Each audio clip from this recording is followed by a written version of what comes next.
welcome to another edition of the BFF show. My name is Brendan. I'm Franco. Yeah, welcome to yet another week. We are back.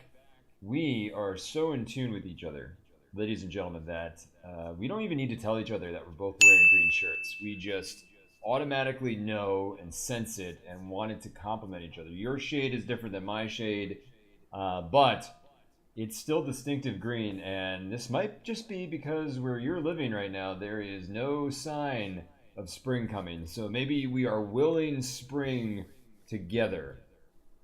Yeah, that's definitely a possibility. I like to imagine maybe we're just in sync. We've been around each other so long now that the mental thought wasn't even like a direct wear green. It was subconscious. I'm feeling green. You're feeling green.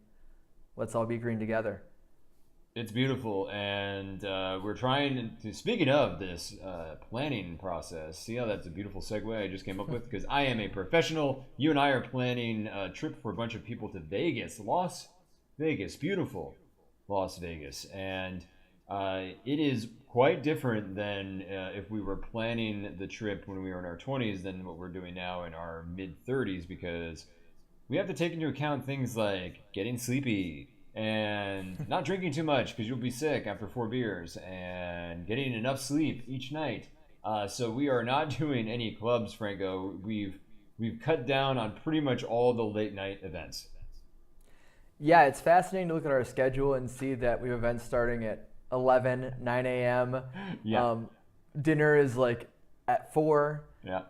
So, it's quite the statement that maybe we've, like some wines, matured well with age. And we're now approaching the world of alcohol with the level of maturity. That's all I got. I can't even run any further than that, but that's where I'm at. Yeah, I think we're looking at ways to save money. We're looking at Groupon. So shout out Groupon. Thank you for sponsoring part of this trip by us giving you money. Thank you to everybody.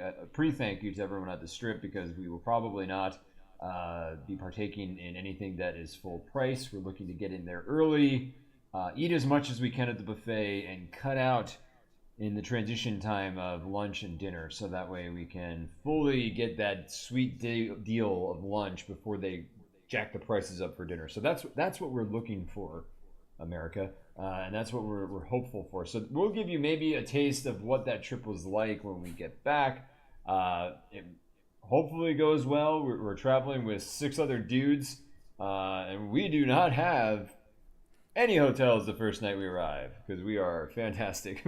You and I shall talk about that off air, because I have some ideas. But let's get right into the show. A lot is going on. Franco, we're going to sort of do a bit of a potpourri tonight. We're going to talk a little bit about the NFL, Major League Baseball, and then the NBA playoffs. But I want to start with something that I heard on morning radio, listening to Dan Patrick this morning, about how the NFL is considering possibly eliminating the kickoff altogether. They haven't really gone into too much detail with when they want to do this, but the anticipation is that in the next 2 to 3 years, we may see an NFL without a kickoff because of fears for player safety. Franco, what are your thoughts on this potential move by the NFL? If it actually results in added player safety, perhaps.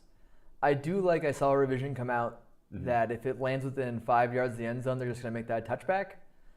I think that'd be the more effective way to ensure safety instead of getting rid of the kickoff altogether. I think they're doing that because you have people skying the kickoff, so it's set in the air longer and there's a harder collision. I do think you can't legislate all of the hits out of football.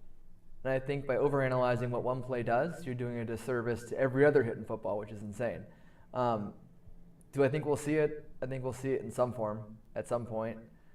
I don't think it'll be eliminated completely, but then again, I never thought they'd move the extra point back to like a 30-yard field goal, and here we are today. So I guess my final thought is if it does benefit player safety, by all means do it. I don't think we'll see it, and I don't think I want to see it. What are your thoughts?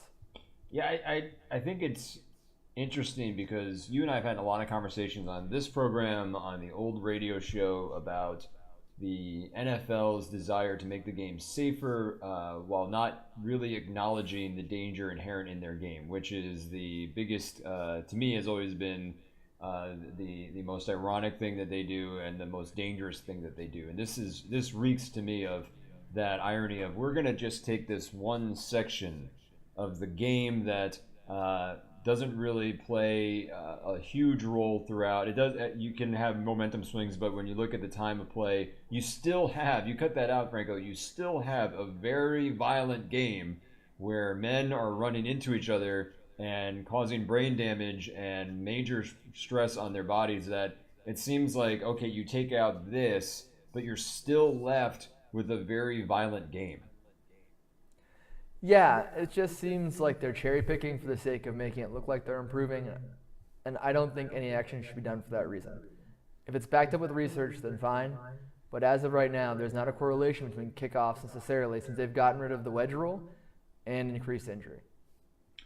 I think that ultimately we will see this, but I think this is just delaying the inevitable. And as we've mentioned many times on this show, there is going to be a point where parents aren't going to allow their children to participate in football programs when they're younger, simply because the more media is attuned to this, the more research that comes out, the more and more difficult it is for the NFL to claim that they are making the game safe, when fundamentally it is a violent game and you can't get around that unless you do flag football and you completely change it. And that's really the only way that you can get to the critical point of changing it. I think that's where it bothers me a little bit, where, like you said, just it's one small piece and it's not going to do much, but I think they'll trumpet it as, look at us, we've done something safe.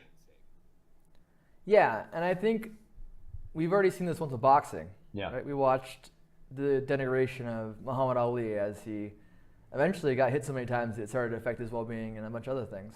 George Foreman's another great example. But boxing hasn't gone away. And while they've made it safer, the violence of boxing is what makes the sport attractive. And I think we'll never see it go away for that reason. Yeah, I think it's kind of more like we said, we're beating a dead horse now, which is a bad euphemism in this particular conversation. But we'll see what happens. I think it's just another step in the NFL kind of trying to walk their way around the whole concussion issue as it is. Right, and we'll obviously keep an eye on this. The NFL, again, hasn't announced anything. It is just something that has come up in some of their meetings. Nothing's changed for this coming year, but might be in 2 years from now. Let's go to Aaron Rodgers, Green Bay Packers, your hometown, Green Bay. Timeout.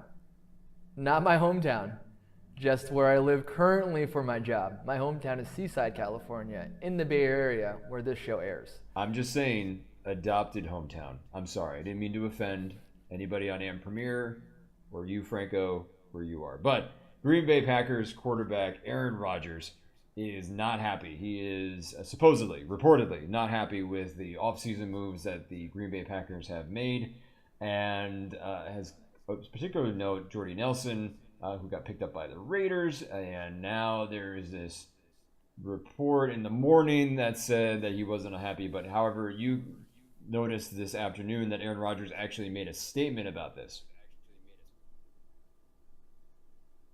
Oh, you froze. But Oh, okay. Now I'm back. No, we'll go crazy with it.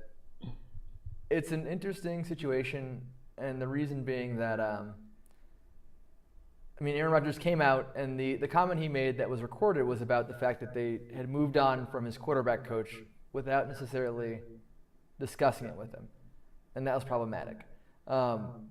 And so he had said, players play, GMs do this, and whatever. It was a quote about that.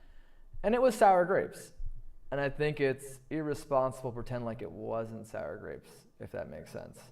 And then he later came out and pulled the whole fake news thing, which is a really bad precedent, and I wouldn't necessarily associate myself with that terminology or wording, given the current world we live in, but he chose to do so, and that's life, as they call it.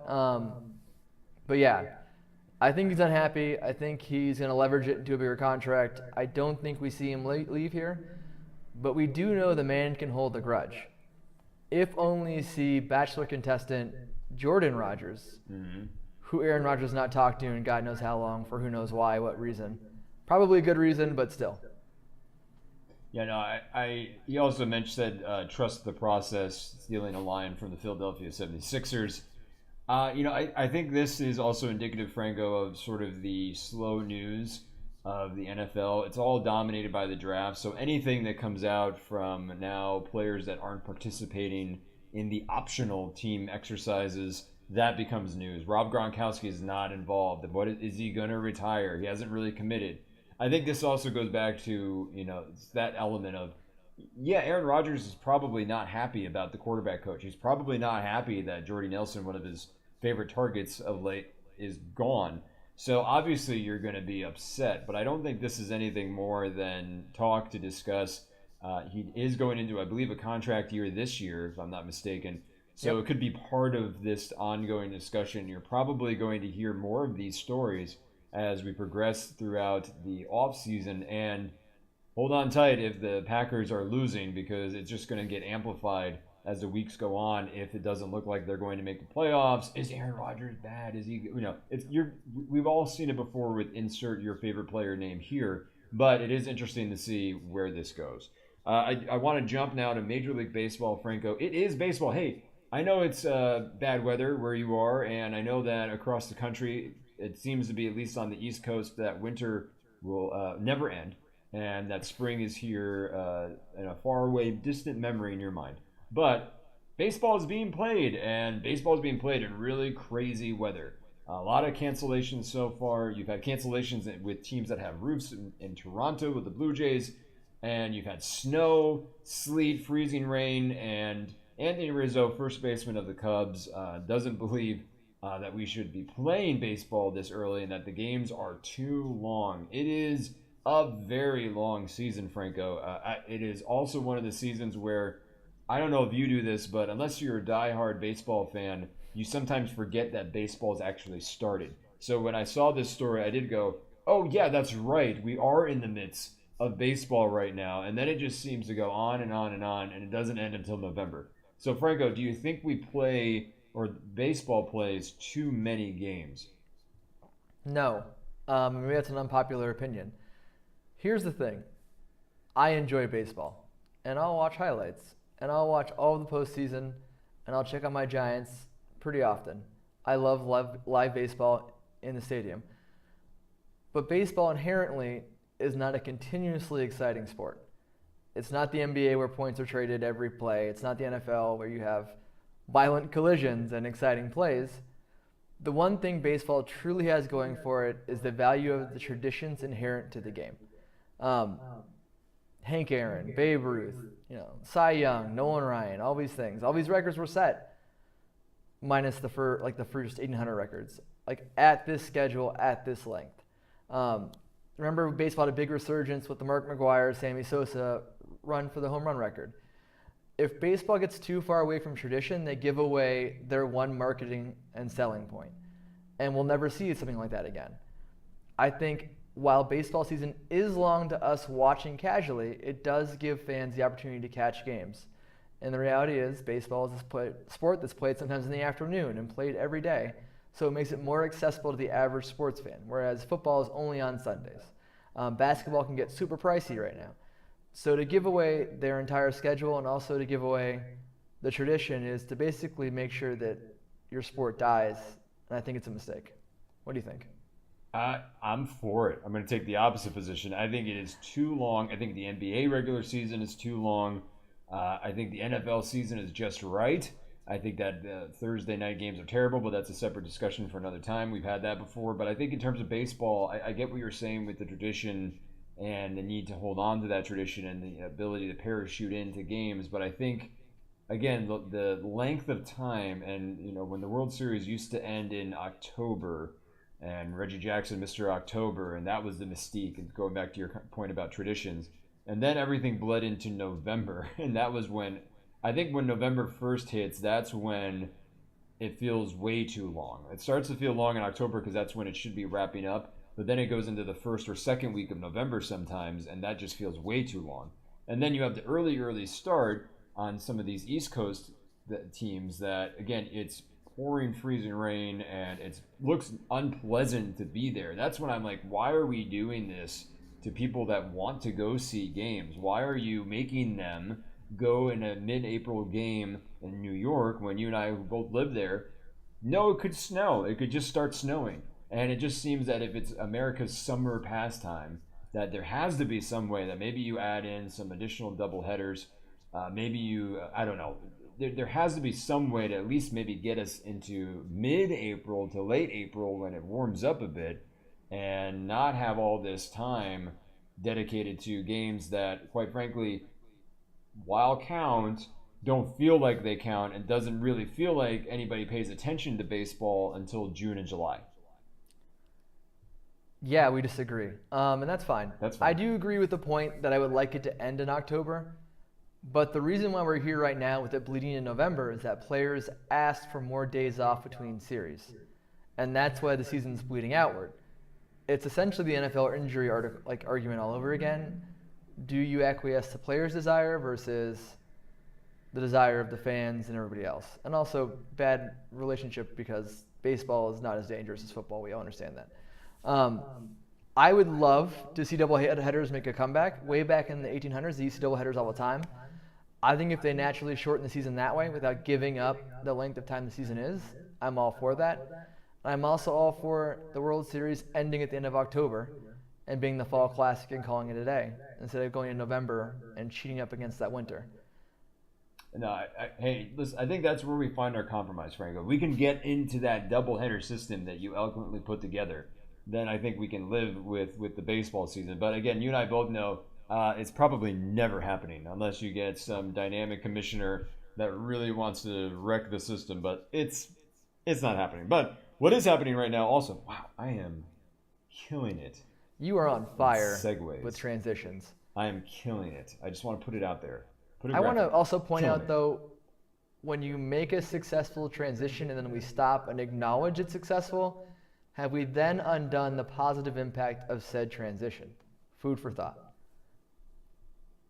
Speaking of undoing tradition, and I didn't mess that up. Anyway, I went for it, Franco. I shot my shot. I missed it. But I'm going to just fall into this. NBA playoff time. NBA playoffs are here. Lots to dissect, but I think we want to focus in on one game in particular because you mentioned this way back during the trades. One player in particular, Victor Oladipo, who plays for the Indiana Pacers, who are up against LeBron James and the Cleveland Cavaliers. The Pacers, Franco, dismantled the Cavaliers successfully, and I am very much a casual, by definition, a casual NBA fan, and I was able to actually watch this game on Sunday afternoon, and I was ready, willing, and able to accept that the Cavaliers were probably just going to steamroll the Pacers again, not knowing how good of a team the Pacers were, and then just seeing the exact opposite of what I expected happen, which was the Pacers were the one dominating the Cavaliers, dictating the pace of the game. Franco, go back to what we talked about earlier. And then what were your thoughts watching this first game in this first round? Sure. So the trade we're talking about happened over the summer, and it was the Kevin Love for Paul George trade they're kind of working on, ended up not taking. And the result, the Thunder worked out a deal with the Pacers and everything else, sending Paul George to the Pacers. But in turn, the Pacers got Oladipo, a couple other young players. We were really excited about the Pacers package, and we thought they got younger, better, and more efficient. Which it turns out we were right 6 months later. So thanks for that. But it's amusing because Dan Gilbert had gone on record and commented that he thought the Pacers could have done a lot better for themselves. So it's very poignant and beautiful that the players that were involved in that trade then came to beat the Cavaliers. I don't know if they'll win the series, but here's where I'm at. I think we'd both be stupid to argue that LeBron James is not one of the greatest players of all time. I will argue that he's also one of the least likable players of all time, and I can't stand him. So anytime LeBron loses, despite the fact I know he's amazing and he's one of the greatest players of all time, I am happy. So I am all Team Oladipo in this moment. This reminds me of when you and I were in Vegas almost a year ago, and we were at an establishment, which I won't mention. No, it was just a casino. I don't remember which one. But we were watching the game, and it was the finals. It was the Cavaliers, and it was Golden State Warriors. And you were dead set that the Warriors were going to beat out LeBron. And I told you, no, LeBron always has to win at least one game per NBA rule. And that was the game that he won, and we bet on that. That was fun. But it did speak to – I did think of that game when I was watching on Sunday because I felt like we may get to that point where perhaps Maybe they win game 2, the Pacers, game 3, and then I feel like you're going to get a classic LeBron James playoff game where he's just completely dominant. And you're going to get at least one of those, if not two. But it kind of makes it more exciting for me as a casual fan to watch this series and to see what happens. I don't know if they're going to do it. I wouldn't bet on this one. Vegas segue. I wouldn't bet on that. But we'll have to see. And I just want to run through real quick, Franco. We've got a game in progress right now. The Celtics are leading the Bucks with 1:34 left in the fourth quarter. Boston leads 1-0. Today, it's later this evening, we have the Pelicans at Trailblazers. New Orleans leads 1-0. I will mention real quick, Franco, what do you think of the highlights, if you saw it, Dwayne Wade becoming the Dwayne Wade of old for maybe one night against Philadelphia, just tearing them apart, staring down Allen Iverson, which I thought was really hilarious, and just lighting them up to the point where Joel Embiid said that stop babying me. He used more colorful language, but Joel with the mask and the orbital fracture not set to play, I believe, in this series, Franco. But if you are, let me pose it this way. If you are Philadelphia, Franco, are you nervous? And when do you say, you know what, forget it? Whether he's 100% or not, we got to put Joel in there. Well, one, if I'm Philadelphia, I'm always nervous. If ever there was a sports city that was cursed outside of Cleveland and Boston way back in the day, Philadelphia is that city. Bad example with the Eagles, but let's not get cocky, Philadelphia. One win does not make a king. Something's got to give. You had college and you got Super Bowl, so something's got to give. I think we do see Embiid come back. I think we'll see it sooner if somehow Wade pulls off another miracle win. I do love the Kevin Hart, Allen Iverson stare down, and I think it was such a beautiful shot. And I think in sports, like all things, the grass will always eventually be green. The sun will come up tomorrow. Dwayne Wade will play well in playoff games. We saw it with Robert Horry way back in the day when he played for a variety of championship teams. Some guys just thrive on the big stage. As long as Wade plays, even if he's a depth player, I think we'll always see him excel in the playoffs. And I'm happy we got to see it again because I was worried about him being on the Cavs and being pushed to the back. It's good to see him back with his home team and doing what he does best.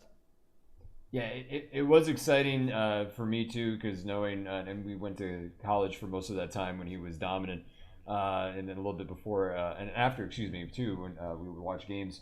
But I think that you're right. Maybe once in a while we'll get that. I don't know if it's sustainable. I still think Philadelphia will pull it out. Maybe I cursed them. I'm sorry. But we'll see how it goes. And, we'll do updates throughout. But again, we've got Timberwolves at Rockets still going on and Jazz at Thunder. They play both tomorrow. Franco, as we wrap up this moment, I do want to point out one other thing that we'll be doing as a special preview is that while we are away, you and I will actually get a chance to sit down and watch Avengers Infinity War together live and in person, and I'm very excited about that. And it's going to be very exciting, and we will do a full recount of what our experiences were like. Did I hold on to you for emotional support because I feel like I'm going to cry, especially if I have a few drinks before the movie. I know I'm going to cry if that happens. So I think that we'll be emotionally supportive with each other on that one. No, I agree. And because we enjoy hot takes on this show and shooting darkly into the blind, Brendan, if you had to guess, what character are you guaranteeing will die in Avengers Infinity War? Iron Man. Because Downey Jr. seems to be done with the series. And also it makes sense narratively because you can bookend the experience back in 2008 of Iron Man. He was the one who started it. The Nick Fury stinger at the end was the first Avenger that was brought in. And then you can bookend it with his death, and it would just make sense. I also think you're going to see Captain America die. I really think you will. And I think that Captain America, by the bet, goes first. And then Tony Stark, in anger, tries to take out Thanos and dies himself. That's how I would lay it out if I was doing this movie. Well, all right. How about you? I'm a little afraid we're going to get Star Wars again, The Last Jedi, where we were sure they're going to have to deal with Carrie Fisher's death in a way on screen. that made sense, and every logical thing pointed to yes, and then it didn't happen. Instead, we got a Mark Hamill death, possibly, maybe, we'll see. I agree we'll see Chris Evans and Captain America go away, if only because it's a natural succession put in place with Bucky and the Falcon and everything else. I'm not so sure about Iron Man, actually. So I'm going to go the opposite direction. I say Captain America for sure, and I say Nebula, which is an auxiliary character from Guardians of the Galaxy, as well. And that's my 2. All right, but we will do a full recap. We hold each other accountable on this show because we care about you, the viewers of Van Premiere. Franco, what did you learn today? I learned that we both look green, but not with envy, with love. Oh. Yeah. And what did you learn today? I learned that I can't top something so poetic, so I'm not going to even try. I think I've learned to know when to bow out. So, Franco, thank you so much once again. Always a great show with you, my friend, and I will be seeing you very soon for the BFF show. My name is Brendan. I'm Franco. Have a great one. Peace.